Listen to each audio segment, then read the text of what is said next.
Hello and welcome to episode 11 of Mindful Meditations on Art Jewelry. My name is Allison Barnett and I'm coming to you live once again from my living room here in Santa Fe, New Mexico, as I have for the past 11 weeks. My husband and I opened Patina Gallery here in Santa Fe, New Mexico 21 years ago with the hope of sharing wonderful jewelry and craft objects with you and the world. So thank you for tuning in today. I really appreciate it. And please comment as you're watching and let me know what you think about the video. I really appreciate it. Today's mindful meditation is a unique one because we are having a sale at the gallery. And we can thank the current circumstances for this wonderful public sale that we're having. You can check out the details of our sale online at patina-gallery.com. And one of the artists who's included in the sale is an artist who's been with the gallery nearly 15 years, and his name is Enric Majoral, one of my favorite artists in the gallery. And in fact, the pieces in the sale are really some of my favorite pieces because I own them all. So it's a great time to add to your collection and to have something really fantastic that you will wear, and it'll be a part of you forever. So today's mindful meditation is on the work of Enric Majoral. And Enric was born in 1949 in Sabadell, Spain, to artisan parents and wonderful artist. And as a young age, he had to go to school very young, and he went and studied, he went to the arts and crafts school in Sabadell, and eventually then went on to Barcelona to study technical architecture. And he's always worked with his hands. As I've said this before about so many of our artists in their early days before becoming jewelers or metalsmiths, they have always had a joy of working with their hands, and he is no different. In the early 70s, when he was 23, he moved to the island of Formentera, which is in the Mediterranean south of Ibiza. And I've not been, but it looks like a really fabulous and beautiful part of the world. And he said it was an idyllic, utopian time to be on the island. In the 70s, there were so many craftspeople. He was trying to figure out what he wanted to do with his life and what profession he wanted. And he knew that he wanted something that was away from an office setting and away from a big city. And so he really found himself wanting to make jewelry because jewelry, as he has said, is a great expression over many civilizations about culture and about the era that we live. And his work really is no different. It's very much informed by the island and the island life, the flora, the fauna, his travels to Asia and different antiquity. All of that informs his work. And so with that, I want to share with you the 12 different collections that I have on the table in front of me that gives you a great sense for what he does. But before that, as I do, I want to tell you about the pieces that I'm wearing. So what I have on today are pieces from a collection that he calls his party collection, and they're quite beautiful, very lightweight, with round and oval forms hanging from a piece, almost like rain coming from a cloud. And then I have on a necklace, and this one, again, the round and the oval spheres hanging, and just beautiful the way the light catches it. It's like a party. It's like confetti and dancing and just coming alive. I also wear every day a ring, which is part of a collection he makes called fil plat, or flat line. And I love this ring. It's my everyday ring. It looks like I'm wearing a series of 4 rings. And he makes it with a series of 2 elements or even a series of 6 elements. And as many of his rings do, he leaves it open on the back so that you can adjust the size. Mine is in sterling, mine's in 18 karat, but he does make it in sterling as well. So with that, now that you've seen what I'm wearing and what I love, I'm going to turn the camera and I'm going to show you these beautiful collections that I have in front of me on the table. Okay, so I have a range of things here that I want to share with you. And we can start with what I have right here, which is similar to what I was just describing with my ring, which is the fil plat. So again, here it is, an 18 karat, beautiful textured gold. And just, there's a simplicity to his work. It's not contrived, it's really reduced. And when he first started making jewelry, it was about works that were light. There was sort of a pure nakedness to his pieces, the way that they felt on the body and on the skin. Here's that same ring, but with 2 elements. And again, it looks like you're stacking rings, but I love the space between those gold elements. Really so attractive and good looking.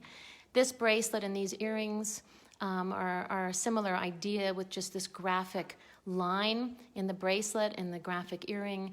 It's like you've drawn a golden line and just creating this sense of volume but with a thin gold line. But they're really beautifully made, and the hanging and the way that they drape is stunning. This is a new collection of work he calls Bosque, and it was actually designed by his son, Rock, and I love these new Bosque forms. They're 18 karat, and he's taken the dust of palladium, so it looks like dew falling on this golden sort of pasture. And he has these dimples of gold and diamonds and a small stud earring that has the same sort of idea, but the idea of this palladium or this dew falling on this golden field is really quite beautiful, with a little bit of texture and a little bit of dimension on the surface. Those are new. Then there's this earring that is called Vida, which is lovely, the way that the elements sort of curve and find their grace along the ear and along the cheek. And, you know, as a maker, I love what he does because, as I said, there's a simplicity to it, inherent from past cultures. But when you look at how he's made this, there's a wire on the back that comes down and through the next element. And then he's capped it with a diamond. So it allows movement of the subsequent pieces. And the cap is beautiful. It's like a little cup of gold holding the diamond. And these have beautiful movement. These pieces are really about that, being light and having that movement. And again, here is the ring that I was wearing, the field plow ring in sterling. And then here is a long party necklace in silver. So he'll do it in silver, like the idea of sort of champagne bubbles. And these ovals and these rounds, these you can wear long or doubled, and they're just exquisite, the way that they move, and they're light. They make a great sound, and they're just stunning. Moving on to this plate here, this tray, I have a necklace and earrings from a collection that he calls Samurai, which I just love. And the idea is like delicate scales, like a Japanese pattern. It's based on basic, very stylized idea that recalls maybe rays of a star. When I hold up the earrings, you can see this detail. It's almost like a geisha umbrella and the rays of the star, everything sort of emanating from that center place. I love the texture of this sort of glistening gold, matte but glistening on the surface of this gray and oxidized silver. The necklace has a little bit of 18 karat 5 elements sort of scattered throughout. And just the fabrication of these pieces, there's a simplicity to the way that they drape. He has balled up a wire that connects each piece on the back. It's even beautiful on the back side of the necklace, but allows for beautiful movement. It's always about that linkage and how they will drape on the body. And here is a long earring from that Samurai collection with a single 18 karat piece, and very delicate idea of how you can see this sort of this ray of the star, this umbrella design here. And inspired by ancient cultures, again, Japanese and Asian cultures. And as we come to this plate here, this is a collection he does called Posidonia. And Posidonia, you know, the work is all inspired by his island life. And this is idea of the seaweed under the sea and the movement. And he has created this wonderful spring-like quality in this bracelet. It's almost like a slinky, and it wraps many, many times around the wrist and just is a joy to wear. It's light and has a great sound effect. This one wraps 4 times around the wrist. His surfaces are really beautiful. They're matte, but they're textured, so they have a glisten. And they're thin enough so they're a joy to wear, but not too thin. And they really hold their shape because of how he's made them. And they're just stunning. Coming along here, we have a couple of more pieces from this party collection. These are a little shorter than the ones that I'm wearing, but again, you can see how beautiful they are, the way that the pieces glisten and move in the light. And here's a single pair, just 18 karat, just coming straight down. And those are quite beautiful. Then these 2 pieces, this pair and this pair, are from a collection called Chips. And they are inspired by ancient cultures of ancient coins, but they're not flat. He's hammered them so they look like almost like a potato chip. They have this sort of a ruffle effect. And that's really quite beautiful because it allows for the light to really change and move over the surface. And he has that balled up wire in the back that allows for the movement of these pieces as they're hanging off your ear. And then it's hidden. We've got one on the front, one on the back, and everything is beautifully hidden from behind. And then this is a long chip earring with 3 elements, trying to hold it and the camera at the same time. He does these longer, he does these shorter, he does them in silver.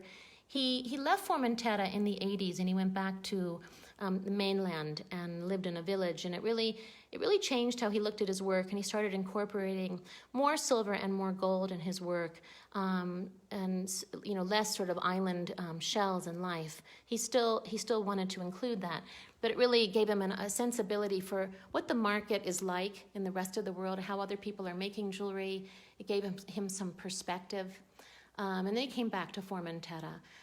These earrings are called baladre, and it's the oleander leaf, just really beautiful the way that you see the veins of the leaf represented in this drop, and then a wire, a simple wire that's connecting the top and the bottom, balled up wire on the front, but it allows for just this exquisite movement.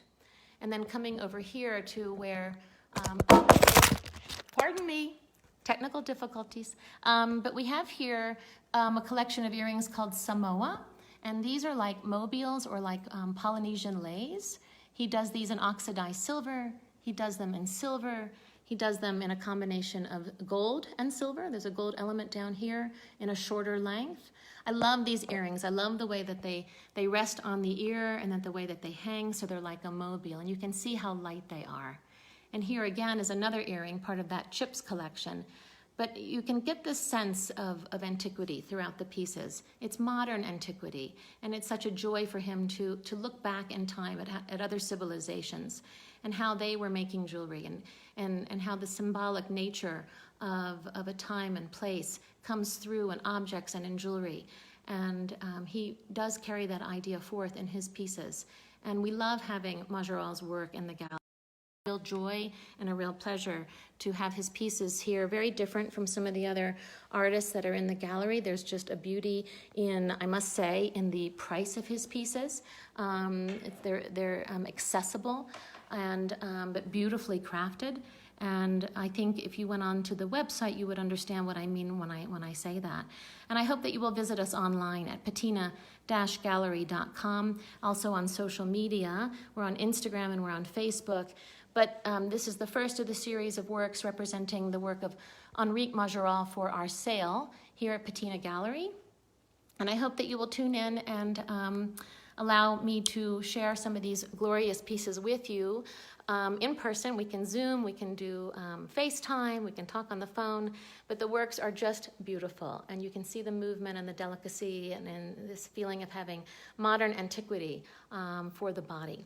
Thank you for tuning in today, and I hope that you will explore the website and to see the pieces that we're offering as part of our sale. We're calling it Sale 321, and it's going on. It's celebrating our 20th anniversary. The sale goes on for 20 days until I think the first week of July. So please tune in, check out the website, and see what some of these pieces are that we're offering. And I really appreciate you watching today. It means the world to me. And tune in next week for episode 12, and we will explore the work of an artist from Germany named Sarah Kosham, very different from the works that we're studying today. And I think that you'll like very much what she's doing with gemstones and gold. Thanks for watching, and have a great day. Bye-bye.